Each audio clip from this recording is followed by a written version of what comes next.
Hello everyone, my name is Yash and I am from Laser Technologies. Welcome to Forming Now.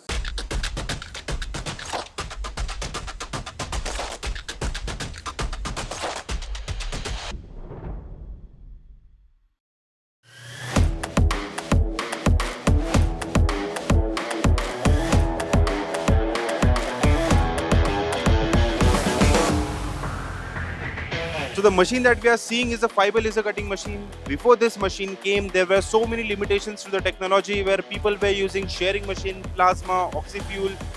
The limitations were like for shearing machine, you can't have a profile cutting. For plasma, the curve value was very high. For oxy-fuel, the accuracy was very low. After these all machines came CO2 and then comes fiber.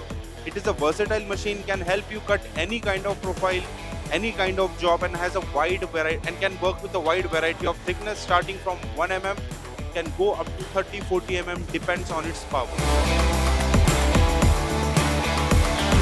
So machine that we are seeing here is a 3015X, which is a 3 meter by 1.5 meter fiber laser cutting machine. It has a power of 6 kilowatt and it can cut starting from 1 mm to 25 mm for MS. It has a bed size of 3 meter by 1.5 meter and has a versatile range of solution.